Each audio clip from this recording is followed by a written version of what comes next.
Well, the pyramid, it's an interesting word itself. You know, the word pyramid, it comes from the Greek, which is a composite word of pira or pyro, which means fire, and then middle. So the word actually means fire in the middle, pyramid, fire in the middle. Fire the Greeks were referring to is, again, not the physical fire as such, but rather the generative fire, the generative force of the universe. And that's what they were talking about when they mean fire in the middle. Now, what's interesting is the Masonic symbol, you know, where you have the compass and the square interlacing, which is actually coincidentally makes the Star of David too, just it's missing the little top pieces if you notice. There's the G in the middle. A lot of people think that means geometry or God, and it doesn't. It actually means generation. A lot of Masonic scholars have indicated that answer many times, which I guess generation in the most abstract sense could mean God if you defined it as such.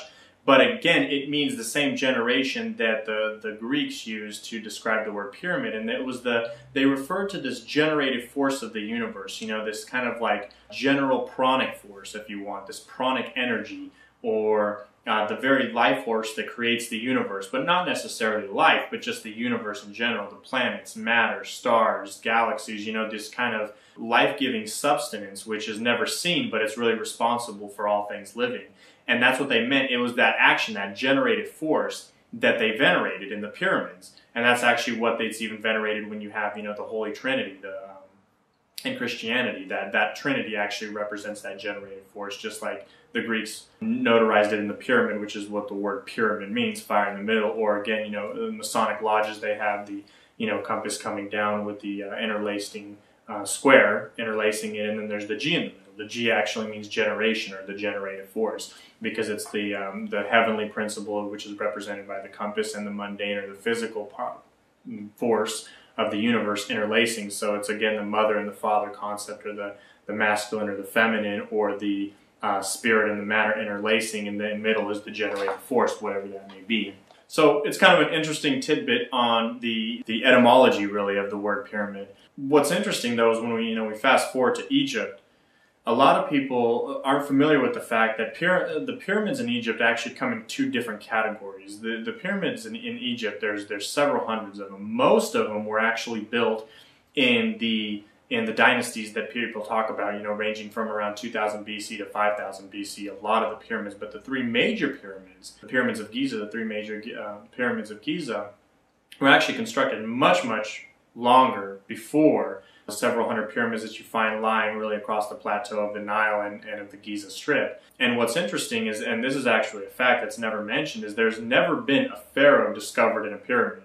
So that whole theory where they say that they were built for tombs for kings or the pharaohs is null, because there's never once has there been a pharaoh discovered in any pyramids. It's always been discovered around 80 miles south of where the pyramids are, in a place called the Valley of the Kings, which, you know, a lot of these mummies were found in these type of catacomb chambers, sarcophaguses, really underneath the ground. They were kind of like catacombs, if you will. And what's interesting about that then the question is, well, what were the pyramids for? And then why were there two different really eons of pyramid builders in what today is considered modern Egypt? Of course, the most interesting one is the really, you know, not so much the hundreds of littler ones that are around that region, but the three major ones of the Giza Strip. The magnitude of those pyramids are something that modern day engineers can't replicate, even on a smaller scale, a 1 to 60 scale.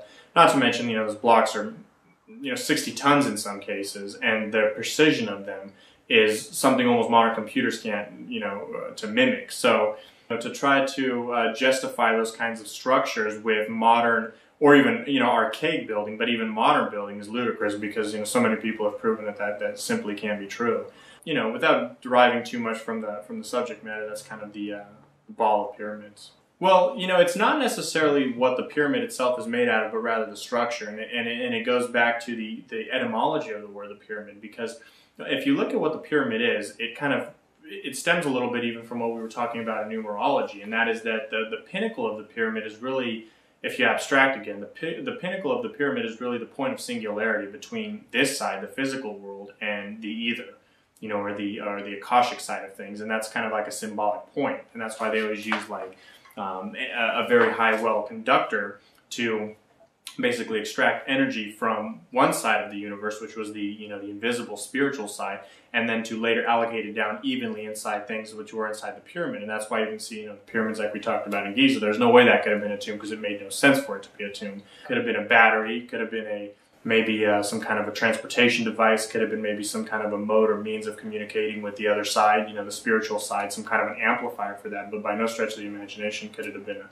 tomb. It would have made no sense, you know, just if you look at the structure of it. But that's really the significance of the pyramid, is that just the structure of itself, it seems to gather the electromagnetic force of the Akashic energy in its pinnacle, or the capstone of it, and distribute the energy evenly within the structure itself. That's why it's so profound, and really it kind of facilitates meditation, and it even reestablishes equilibrium in the body and in organisms in general, because it does really take that creative, that generative force, the life force, and then it distributes evenly to any kind of objects or organisms within the structure itself, thereby creating an equilibrium. And that's why it has, you know, very good properties, healing properties, and it also really helps meditation a lot, you know, tenfold, some people say. The multiple capstone is really just the way it would gather that Akashic energy. You know, the granite actually works on a different frequency than rose quartz, than regular quartz, and then, you know, gold obviously works different than silver. I don't know if you know this, but there's a very good book out there people should read. It's called The Body Electric, and it was published in the 1970s. And it showed, for example, that for many centuries, even up until the late 1800s, silver was actually used to clean, if you had tumors or any kind of infections or bacteria on your body, what people would do is take a silver plate and kind of taper it onto wherever the infected part of the body was. For whatever reason, the silver had certain properties that would nullify the bacteria and literally pull it through the pores of the skin, and thereby curing whatever kind of infection or bacteria or even tumors in cases people would have. And silver did that. I mean, there's actually scientific record of that proving it. And today, for some reason, it's not talked about. So, you know, that's one thing. Gold, for example, is one of the best conductors in the world. Why that's significant is because, you know, your brain is almost entirely an electromagnetic organism. So, you know, logic alone would tell you that if you want to amplify the electromagnetic organism, which is your brain, then you want to use a good conductor, which is, you know, why you want to use something like gold to really be an amplifier and then a medium of distribution through the Akashic records back down to you, assuming that you'd be in the pyramid. You know, the interchangeable capstone is really for different effects, is what it would be.